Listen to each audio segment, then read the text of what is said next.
हाँ जी, तो प्यारे बच्चों आज हम क्वेश्चन नंबर सेकंड का थर्ड पार्ट करते हैं, जो हर बार एग्जाम में आता है। एज से रिलेटेड क्वेश्चन आपको देखने को मिल जाते हैं फाइनल एग्जाम के अंदर, ये बोर्ड के एग्जाम जो भी आपके होते हैं। तो स्टेटमेंट में क्या दिया, Rohan's mother is 26 year old then him, the product of their is 3 year from या after now will be 360, we would like to find Rohan's present age. तो क्या दिया है इसमें, अगर हम इनकी हिंदी बताएं तो जैसा इसमें लिखा है कि रोहन की जो मदर है वो रोहन से 26 साल बड़ी है, और 3 साल बाद उनकी जो एज की मल्टीप्लाई हम करेंगे, यानी कि प्रोडक्ट करेंगे। अगर 3 साल बाद जो उनकी एज होगी, अगर हम उनकी गुणा करेंगे तो गुणा करने के बाद आपके पास 360 आंसर आएगा। तो आपने क्या निकालना है, रोहन की प्रेजेंट एज बतानी है कि रोहन अभी कितने साल का है। तो क्वेश्चन को स्टार्ट करते हैं। तो सबसे पहले हमने रोहन की एज को लेट करना पड़ेगा। Let the present age of Rohan, Rohan की प्रेजेंट एज लेट कर लेते हैं, वो x ईयर्स का है। ठीक है, सेम यहां पे अकॉर्डिंग टू क्वेश्चन, ठीक है, the present age of mother, उसकी मदर की जो प्रेजेंट एज है वो क्या होगी, 6 ईयर ओल्ड देन हिम, इसलिए ये लिखा है वो उससे 26 साल बड़ी है। अगर रोहन x साल का है तो इसमें 26 साल और ऐड कर दो, तो ये रोहन की मदर की एज आ जाएगी।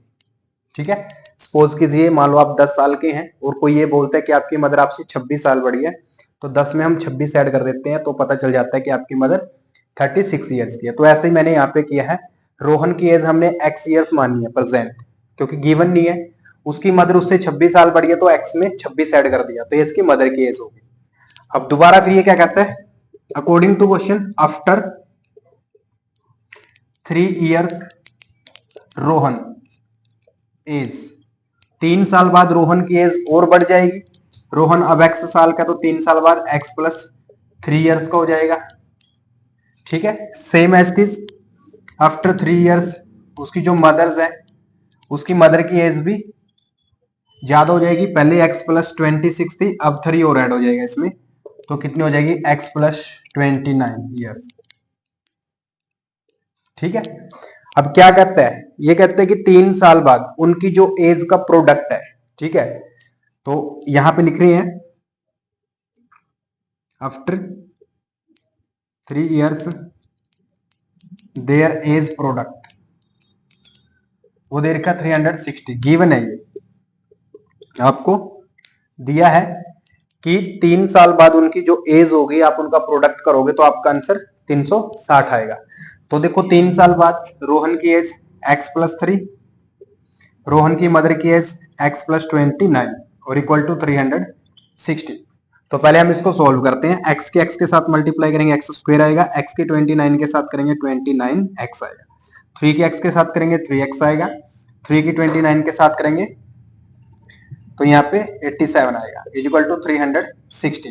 तो ये 360 प्लस का इसको इधर लेके आएंगे, एक्स स्क्वायर 29 और 3 प्लस करेंगे तो 32x आएगा, और ये वाला 87 ये वाला इधर आके माइनस इक्वल टू 0। तो यहाँ पे x का स्क्वायर प्लस का 32x, इसको माइनस करेंगे तो माइनस का 273 आएगा, इक्वल टू क्या रहेगा 0।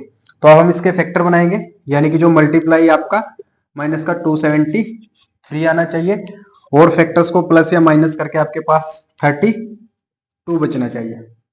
ठीक है, तो प्यारे बच्चों देखिए 39 के और 7 के अगर मैं मल्टीप्लाई करता हूँ तो 39 के और 7 की मल्टीप्लाई करता हूँ तो 273 आता है, और 39 में से अगर मैं 7 को माइनस करता हूँ तो 32 आएगा। तो यहाँ पे मेरे फैक्टर बनते हैं 39x और माइनस का 7x। तो यहाँ पे पुट करता हूँ एक्स स्क्वायर प्लस का 39x माइनस का 7x माइनस 273 इक्वल टू 0।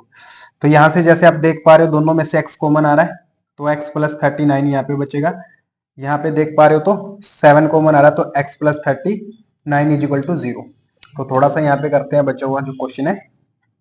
तो यहाँ पे देखो दो फैक्टर सेम है, तो यहाँ से मैं एक फैक्टर लूंगा x प्लस 39, ठीक है, एंड इधर वाला x माइनस का 7 और इज इक्वल टू 0।